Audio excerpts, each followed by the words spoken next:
آج کی آیت۔ وہ یہ سن کر چپ رہے اور خدا کی تمجید کر کے کہنے لگے، پھر تو بے شک خدا نے غیر قوموں کو بھی زندگی کے لیے توبہ کی توفیق دی ہے۔ اعمال 11 باب 18 آیت۔ عزیزو، آپ کو یقیناً یاد ہوگا کہ یسوع مسیح کی پیدائش پر پورب سے آنے والے چند اجنبی ہیرودیس بادشاہ کے دربار میں حاضر ہو کر یہودیوں کے بادشاہ کے پیدا ہونے کے بارے میں دریافت کرنے لگے۔ اصل میں یہودی قوم بھی یہی سوچتی تھی کہ جو مسیحا آنے والا ہے وہ صرف اور صرف ان کے لیے ہی ہوگا۔ پرانے عہد نامے کے نبیوں کی پیشن گوئیوں کے مطابق آنے والا مسیحا داؤد کے گھرانے اور نسل سے تھا۔ پھر اپنی زمینی زندگی کے دور میں یسوع نے کئی بار خود بھی کہا کہ وہ اسرائیل کی کھوئی ہوئی بھیڑوں کو ڈھونڈنے آیا ہے۔ یاد رہے، یسوع کے کہے یہ الفاظ غیر قوموں کے ایمان کی پرکھ کے لیے تھا، جس کا انہوں نے اعتراف بھی کیا۔ مثلاً کنانی عورت کے لیے کہا، میں نے ایسا ایمان آج تک اسرائیل میں نہیں دیکھا۔ پھر رومی سرکار کی فوج کے صوبیدار کے خادم کو شفا دی اور دیگر کئی بیماروں کو بھی بھلا چنگا کیا جو غیر قوم میں سے تھے۔ ان کی بھیڑ میں بھی ملے جلے لوگ ہوتے۔ ان کا فضل سب کے لیے عام تھا، کیونکہ وہ یہ جانتے تھے کہ وہ کسی ایک قوم قبیلے کے لیے نہیں بلکہ ساری دنیا کے گناہوں کا کفارہ دینے کے لیے آئے ہیں۔ بائبل مقدس کی کلیدی آیت میں یوں مرقوم ہے کہ خدا نے دنیا سے ایسی محبت رکھی کہ اس نے اپنا اکلوتا بیٹا بخش دیا تاکہ جو کوئی اس پر ایمان لائے ہلاک نہ ہو بلکہ ہمیشہ کی زندگی پائے۔ یہودی قوم کی طرح یسوع کے شاگردوں میں سے بھی اکثر اس غلط فہمی کا شکار تھے کہ یسوع کا غیر قوموں سے کوئی سروکار نہیں۔ یاد رہے، عید فصح کے دنوں میں جب چند یونانی یسوع کے شاگردوں کے پاس آئے اور یسوع سے ملنے کی درخواست کی، فلپس سوچ میں پڑ گیا کہ شاید یسوع ان یونانیوں سے نہ ملیں، لیکن اس نے اندریاس سے صلاح کاری کے بعد انہیں یسوع سے ملوا بھی دیا، جو یقیناً مثبت ملاقات تھی۔ یہاں ایک بات غور طلب ہے، اگر فلپس اندریاس کی بجائے پطرس سے ان یونانیوں کو یسوع سے ملانے کا مشورہ لیتا تو یقیناً یہ کبھی بھی ممکن نہ تھا۔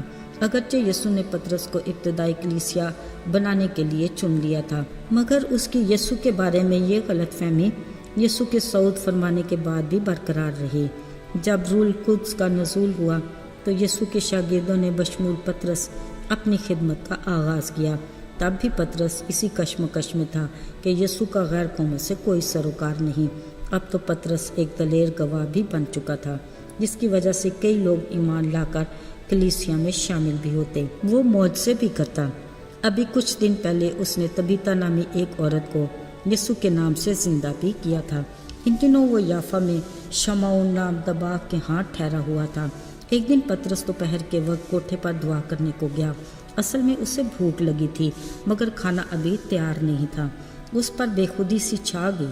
ایسے میں اس نے دیکھا کہ آسمان کھلا ہے اور کوئی چیز چادر کی مانند چاروں کونوں سے لٹکتی نیچے آ رہی ہے، جس میں زمین کے سب قسم کے چوپائے، کیڑے مکوڑے اور ہوا کے پرندے ہیں۔ اسے ایک آواز سنائی دی کہ آئے پطرس، اٹھ، انہیں ذبح کر اور کھا۔ پطرس نے کہا، آئے خداوند، ہرگز نہیں، کیونکہ میں نے کبھی کوئی حرام یا ناپاک چیز نہیں کھائی۔ پھر آواز آئی، جن کو خدا نے پاک ٹھہرایا ہے انہیں حرام نہ کہہ۔ تیسری بار ایسا ہی ہوا، پھر وہ چیز آسمان پر اٹھا لی گئی۔ پطرس ابھی اس واقعہ سے حیران ہو ہی رہا تھا کہ پتہ چلا کہ کوئی 3 لوگ پطرس کو اپنے ساتھ لے جانے کے لیے آئے ہیں۔ انہوں نے پطرس کو بتایا کہ ان کا آقا کرنیلیس راست باز اور خدا ترس آدمی اور یہودیوں کی ساری قوم میں نیک نام ہے۔ اس نے پاک فرشتہ سے ہدایت پا کر تجھے اپنے گھر بلایا ہے۔ پطرس باز بھائیوں کو لے کر اس کے ساتھ ہو چلا۔ جب وہ کرنیلیس کے ہاں پہنچا، پتہ چلا وہ اپنے رشتہ داروں اور دلی دوستوں کو اپنے گھر جمع کر کے پطرس کے انتظار میں بیٹھا ہے۔ جیسے ہی کرنیلیس نے پطرس کو دیکھا، اس کے قدموں میں گر کر اسے سجدہ کیا۔ پطرس نے اسے اٹھایا اور کہا، میں بھی انسان ہی ہوں۔ پھر جب پطرس نے کرنیلیس کے بلائے مہمانوں کو دیکھا تو کہا، تم جانتے تو ہو کہ یہودی کے لیے غیر قوم والے سے صحبت رکھنا اور ان کے ہاں جانا ناجائز ہے، مگر خدا نے مجھ پر ظاہر کیا کہ میں کسی آدمی کو نجس اور ناپاک نہ کہوں، اس لیے میں بے عذر چلا آیا۔ عزیزو، کرنیلیس نے پطرس کو بتایا کہ وہ اپنے گھر میں تیسرے پہر دعا کر رہا تھا کہ ایک شخص چمکدار پوشاک پہنے ظاہر ہوا اور مجھ سے کہا، اے کرنیلیس، تیری دعا سن لی گئی ہے اور تیری خیرات کی خدا کے حضور یاد ہوئی۔ اس نے مجھے تجھے بلانے کو کہا، اس لیے میں نے آدمی بھیجے۔ کرنیلیس نے پطرس سے کہا، تو نے خوب کیا جو چلا آیا۔ عزیزو، یہ وہ مقررہ وقت تھا کہ خدا نے پطرس کی تمام غلط فہمیوں کو اپنی ایک جھلک دکھانے سے دور کیا۔ خدا نے بڑے خوبصورت انداز سے پطرس کو سمجھایا اور اس نے اس بھید کو جان بھی لیا کہ یسوع کا کفارہ تمام امت کے لیے ہے۔ عزیزو، یہاں پطرس کو خدا نے اپنے حکم کے مطابق غیر قوموں میں منادی کے لیے استعمال کیا۔ اس جگہ جو کلام سن رہے تھے ان پر روح القدس نازل ہوا اور بہت سے ایمان لائے۔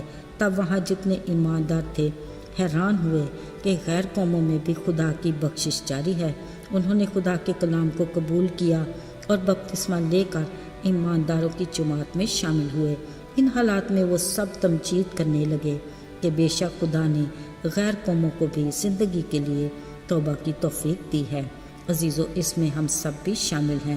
خداوند کا شکر ہو اور اس کے بڑے فضل عام کے لیے جس کے باعث آج ہم بھی ایمانداروں کی جماعت میں شامل ہیں اور اس کی دی ہوئی ہمیشہ کی زندگی کے وارث بھی ہیں۔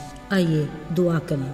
اے قادر مطلق آسمانی باپ، تو جو زندہ ہے اور ابدالآباد زندہ رہے گا، تیرا شکریہ ادا کرتے ہیں تیرے بیٹے یسوع کی عظیم قربانی کے لیے جو تمام دنیا کی نجات کا باعث بنی۔ ہمیں ہر دم اپنے بڑے فضل کے سایہ میں محفوظ رکھ اور اپنی رفاقت میں مضبوطی سے جوڑے رکھ۔ یسوع کے پاک اور بابرکت نام میں مانگتے ہیں، آمین۔